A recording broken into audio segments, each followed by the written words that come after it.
Ciao a tutti, sono Nicolò e nella puntata di oggi voglio parlarvi del Castello di Monreale, una tappa irrinunciabile nell'itinerario delle nostre bellezze culturali e paesaggistiche.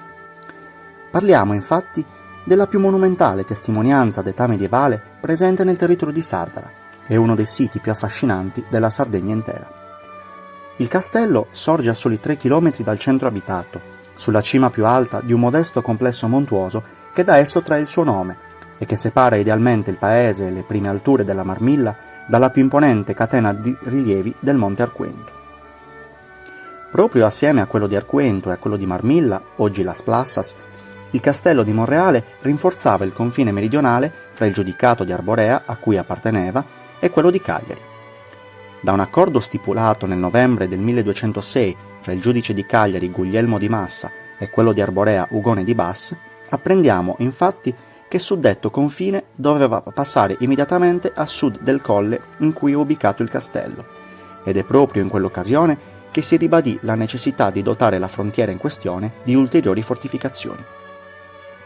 È infatti nell'ambito della storia giudicale e delle esigenze di controllo e difesa del territorio ad opera dei giudici che dovette inserirsi la costruzione del Castrum Montis Regalis delle fonti medievali.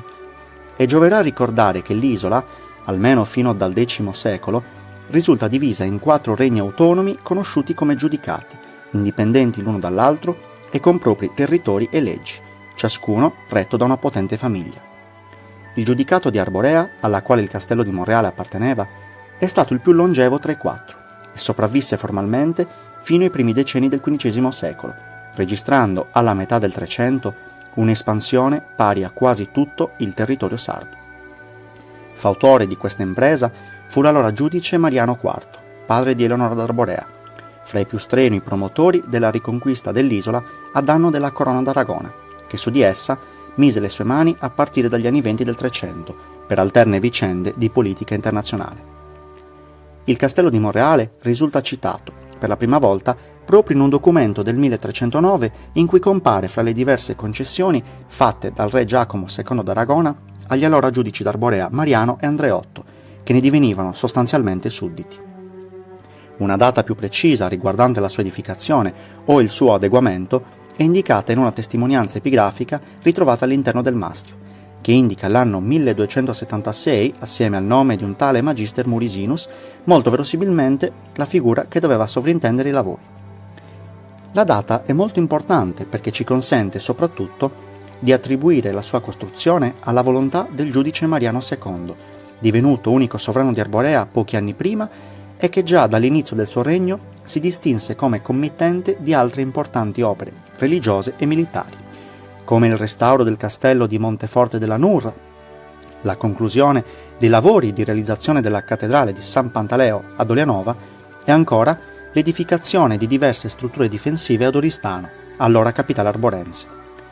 Un chiaro segnale, insomma, di come una delle preoccupazioni principali del regno di Mariano fosse l'esigenza di rendere sicuri i confini del suo territorio, in un momento nel quale i rapporti tra i giudicati non dovevano essere privi di tensioni. Del castello, di carattere certamente militare ma anche residenziale, si conservano oggi l'imponente mastio, restaurato numerose volte, e i resti del circuito murario che da esso si dipartiva, lungo quasi 1 chilometro e largo oltre 2 metri, in grado di comprendere la valle fra i 2 rilievi in cui si estende l'area della fortificazione e in cui sorgeva il borgo, oggi in fase di scavo. Il pentagono irregolare delineato dalle mura era poi intervallato da 7 torri e almeno 2 grandi porte, una delle quali era rivolta verso le terme di Santa Maria dei Acquas, le antiche acque neapolitane. Della complessità culturale di questo luogo senza tempo si fa oggi custode il Museo Villa Abbas, all'interno del quale è conservato il frutto delle campagne di scavo che hanno coinvolto il castello e in cui spicca la ricca collezione di ceramiche maiolica valenzana, vero e proprio indicatore, fra le altre cose, dei modi di vita e pensiero dei suoi abitanti. Non mi resta che ringraziarvi ed aspettarvi a Sardara.